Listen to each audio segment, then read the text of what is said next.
बंद हो जाएगी। अगर ये तापमान रहा और ऐसी कंडीशन में ये है कि जैसे अखबारों में आ रहे हो, कल अखबार में आया है कि भाई अभी हवामान अच्छा है, जीरे के लिए फायदा है। फायदा जीरे के लिए औसत की एक टेम्परेचर होना चाहिए कि 30 डिग्री के अंदर 25 से 30 डिग्री के बीच में रेंज करता है, जो आज इस बाड़मेर जिले में नहीं है। इसलिए पौधों की है ग्रोथ की अच्छी नहीं हो रही है। कम से कम की है वैज्ञानिकों ने ये बताया भी है, गेहूं आने वाले समय में पैदा होना बंद हो जाएगा तो अपन क्या खाएंगे। ऐसी कंडीशन में अपनी भी सहभागिता है। ये नहीं है गवर्नमेंट करेगी सब कुछ, जब अपन काम करने वाले हैं।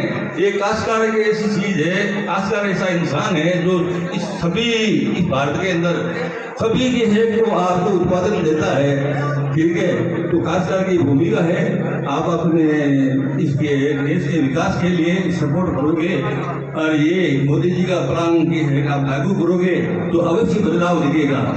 अब इसी के साथ में नैनो यूरिया, अब बात सुनिए, ये मुख्य रूप से ये आपके सामने एक मशीन पड़ी है, ये क्या है इसको समझना पड़ेगा। ये एक ड्रोन स्प्रे है। मैं तो ये कहता हूँ आने वाले समय में अपने जो खेत में बीज दे रहे हैं, अधिक दे रहे हैं तो पैसा जा रहा है और रासायनिक खादें प्रयोग कर रहे हैं, उसका 25% काम नहीं आ रहा है। डीएपी यूरिया ये जमीनों को बिगाड़ रही है। ऐसी स्थिति में 75% जो कि खराबा हो रहा है और जमीन को सुधारने के लिए अपन क्या कर सकते हैं, इस जगह ये विकल्प आया है आपके सामने। तो कृपया रासायनिक खाद डीएपी यूरिया को कृपया मैं नहीं करूँगा आज ही बंद करें, धीरे धीरे कम करते हुए इसकी भी मात्रा बढ़ाएं।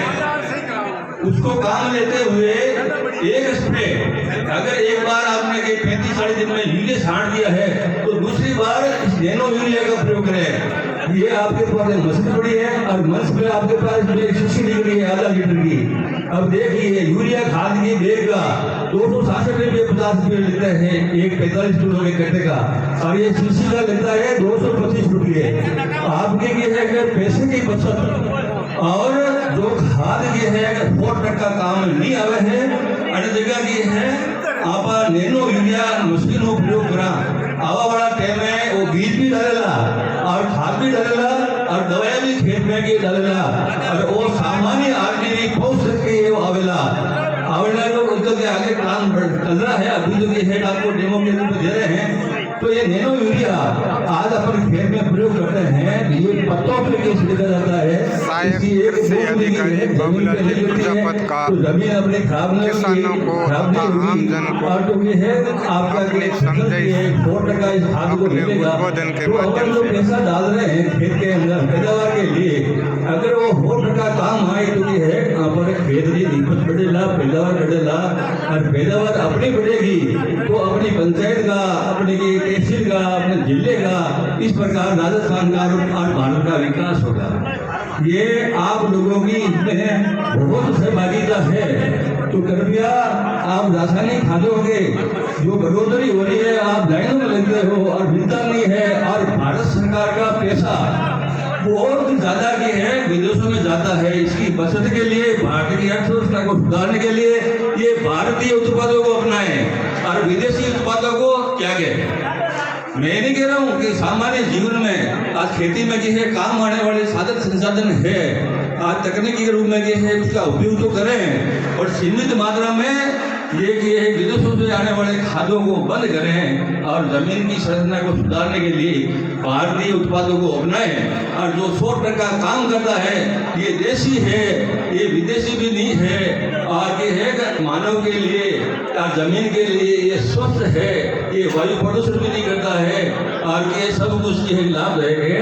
तो आप इस पीएम परिणाम योजना में आपका के रासायनिक खादों की अवहेलना करनी है और दवाइयों को भी अवहेलना करनी है और इसके साथ में ये बनाए।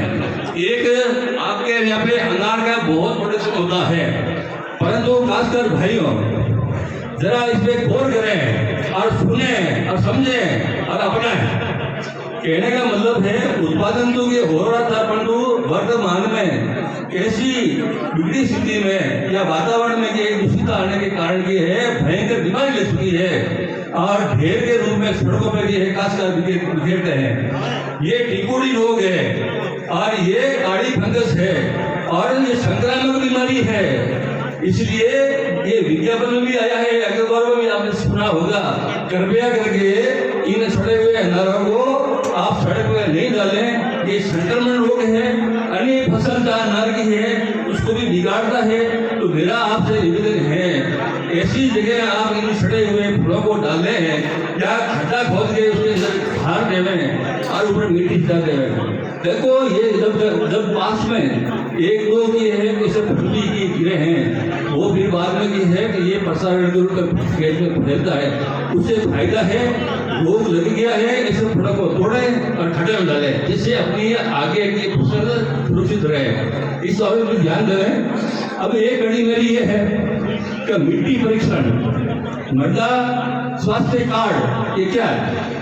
मृदा स्वास्थ्य कार्ड आपके अपनी जमीनों को फसल बोने से पहले उसकी जांच करें मिट्टी की, और जांच रिपोर्ट में जो रिपोर्ट आती है, या तो अपन फसल चयन किया है, मैं बाजरा बो रहा हूँ, चाहे रबी में जीरा बो रहा हूँ, तो जीरे के लिए आवश्यक तत्वों की मात्रा कितनी जरूरत है, इससे पहले मतलब पानी पहला पाल बंद हो, ठीक है, पानी आगे में आप पाल लेना, हालत ये है कि वो टूट दे।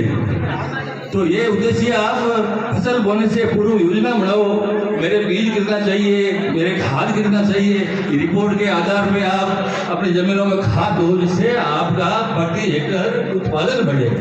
यही अपना लगन होना चाहिए, यही अपनी की है आवश्यकता है। आज के समय में जनसंख्या के अनुपात में खाद्यान्न है, दलहन है, ईंधन है, इनकी कमियां हैं, और ये विदेशों से की है, बार बार की है, भाव बढ़ते हैं, भाव बढ़ने का